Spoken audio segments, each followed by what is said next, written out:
Hey guys, it's Alex, and today I'm here with a book review for Shadow Tag by Louise Erdrich. This book was recommended to me by Brian over at Bookish. I will link his channel down below. He is a huge Louise Erdrich fan, and after this book, I can 100% see why. This is an adult literary fiction novel about a woman in an abusive relationship and dysfunctional family situation. Irene America discovers that her husband has been reading her diary, so instead of confronting him about it, she starts a second diary that she hides from him and uses the first to manipulate him. It then devolves into an entire family affair, and it really is about the destruction and downfall of this family unit.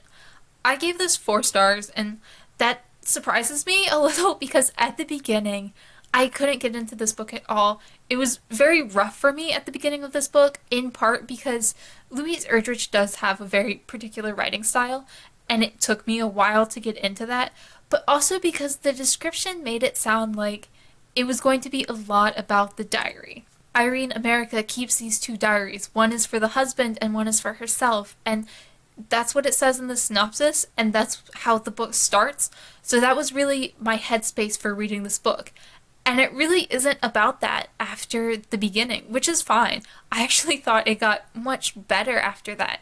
It opened up the story a lot more from this very simple concept. But I do think because I was going into it expecting that, it did make it harder to get into the story. I really had to make an adjustment, and I think the diary element really wasn't necessary to the story at all. And I think it would have been pretty much the same story had the diary not actually been a part of anything. But I did like it. It did add a little bit, but I think the actual story of this family was so much more than that, and that seemed like a very almost like a cheap ploy that would be used in a thriller novel in this book that was about something much beyond that. The wonderful thing about this book was the family. I loved the family. I loved reading about all these characters. Once I got into them, 100 pages into this book, and I was loving it. I think the first 2 days I read about 30 pages each day just to like make some progress. And then on the third day, I just sat down and read the entire thing in one sitting because I couldn't tear my eyes away. The people in this family became so real to me. They mattered to me, and I was invested in everything they were doing. I wanted them to be okay, and if they weren't going to be okay, I wanted to know how they were going to destroy themselves, basically.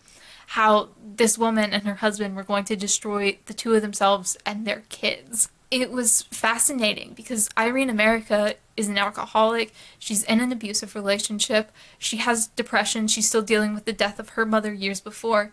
And she was on her own, not a particularly interesting character, but within the context of this book and her family and her abusive husband and her genius 14-year-old son and her survivalist 11-year-old daughter and her 6-year-old little son, it was interesting. It was the unit that made this book interesting and how the individual characters worked together.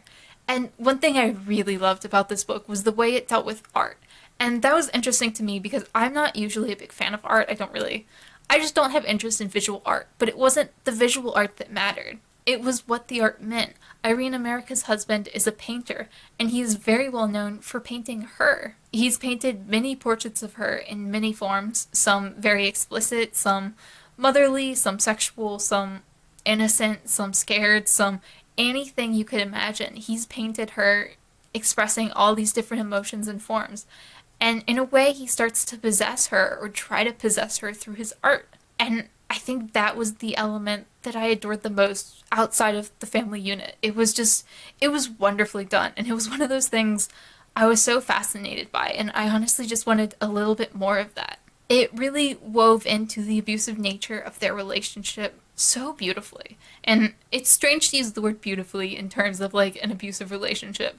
But I do mean it in terms of her writing and storytelling, and not that she was romanticizing it at all, because she wasn't.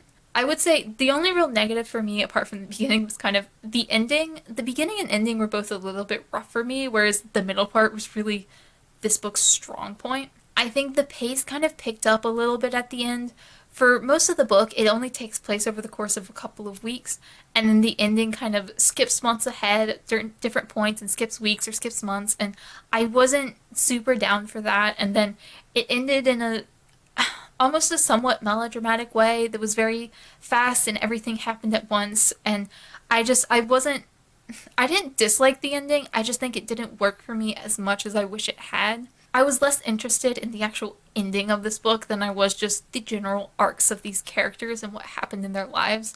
And I do think that was just a little bit of a weakness. But I did look this book up after I picked it up, and this is one of her lowest rated books on Goodreads, I think, if not her lowest rated overall. And that really makes me excited for picking up more of her work, because if this is what's generally considered her worst, then I'm really interested in what her best is, because I love this book. I would highly recommend it if you're interested in reading a study of a failing family, is basically what it was. If you're interested in that, if you're interested in a dissection of a dysfunctional family, I highly recommend this book. She also deals a lot with what it's like to be Native American in a modern world for people who didn't grow up on a reservation, because she is also Native American, and that was a strong element in this book. I didn't talk about it too much in my review just because I don't know what to say about it, other than it was a very interesting element that added a lot. And I don't know, in general, I love this. I thought this was wonderful. I thought it was so good, and I'm definitely excited to read more from her. Let me know down below if you've read Shadow Tag and what you thought of it if you have. And as always, thank you guys so much for watching, and I will see y'all again soon.